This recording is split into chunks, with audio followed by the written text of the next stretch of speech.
Well, with the North Korea summit seemingly back on, now there is a report that the White House is also preparing for a potential summit between President Trump and Russian President Vladimir Putin.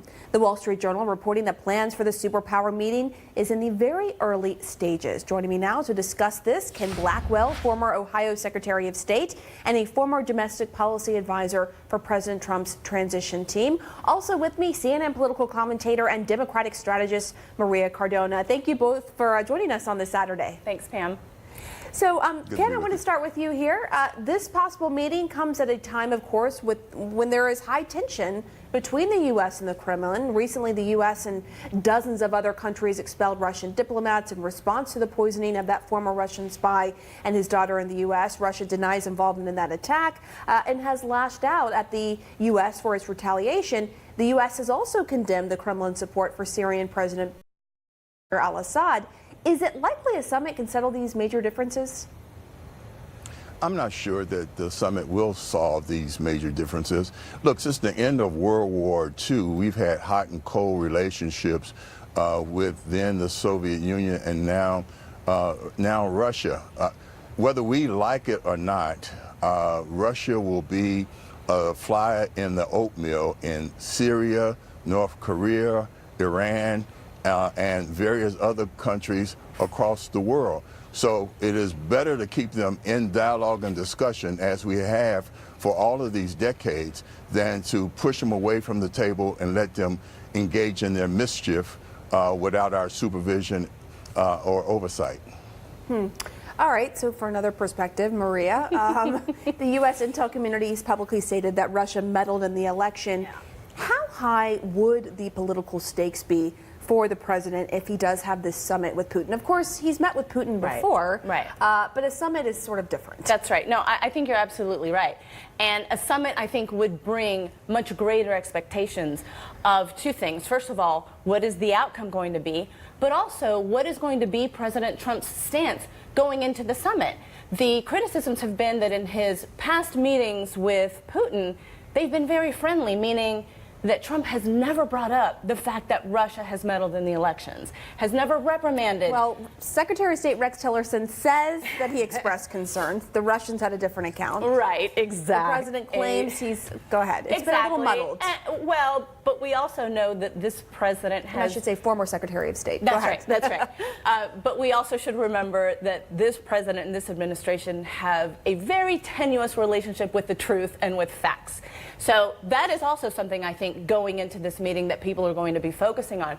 But the last meetings that he has had with President Putin, with Putin, is that the president really hasn't been very hard on him for the meddling. In fact, we don't really think that President Trump believes that Putin meddled in the elections. In fact, he said that Putin said that he didn't meddle and that President Trump believes him. So I think that there's going to be a lot of pressure on this president and on this administration in terms of what is the outcome, but is he going to hold Russia accountable? We also see that this really hasn't been a priority in terms of national security priorities for this president. He has never directed his national security team to do something about what the Russians have done in terms of our elections. We're going into the midterms. There's a lot of concern that they are still doing it and that we are not prepared to push back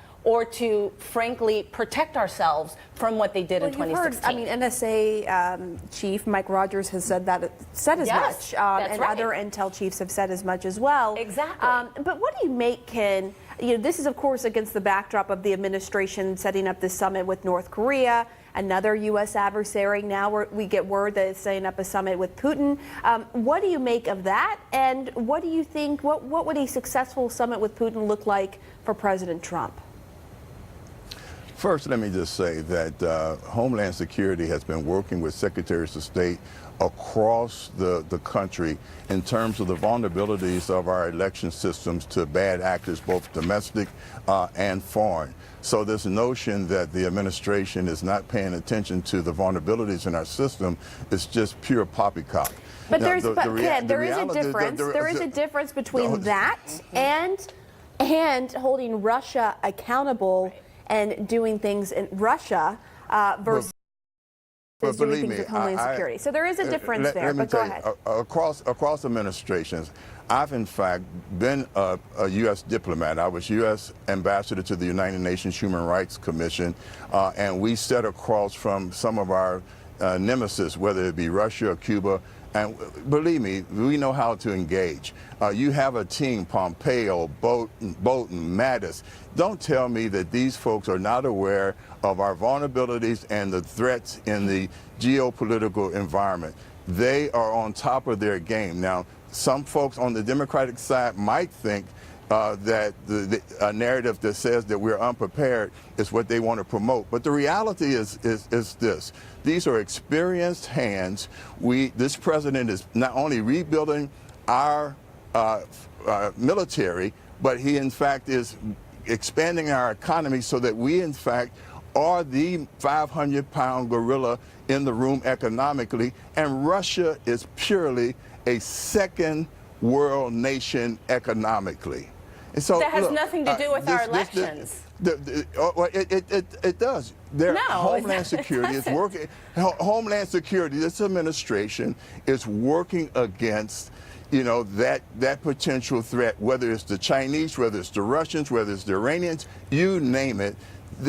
Homeland Security is on top of the situation. Now, Secretaries of State in our decentralized system can choose to engage or not to engage as we build a strategy to protect the integrity of our system. But here's the problem, Ken. I believe you. I think that people at Homeland Security are concerned about this, and I think that people in our intelligence community are concerned about this, and they are doing what they can in terms of their purview. But there's a big difference between that and between the President of the United States having a priority and a directive coming from the Oval Office to say, let's do everything that we can to keep Russia, to keep President Putin from doing what they did in 2016 in the upcoming 2018 and 2020 elections. That has not happened. So you're saying defense versus offense. There's a pretty adult administration and point of view. Look, the Russians are not the only threat. When we talk about strengthening our systems and protecting against vulnerabilities, we are talking about all threats, including Russia. And I'm not going to sit here and tell the leader of the third world how he communicates that through his administration. I can only say behaviorally, I see steps being taken to do just that. So you can spin a narrative that he is not concerned and that he is turning a blind eye to the Russian threat. He is not. He is basically saying, how do we strengthen our system? And I'm glad you talked about. I've heard him say that. I've heard his chief of staff say that. I've heard the defense secretary say that, and I know that Pompeo believes that, and John Bolton. But we have never heard. Don't tell me that this administration is not concerned about that.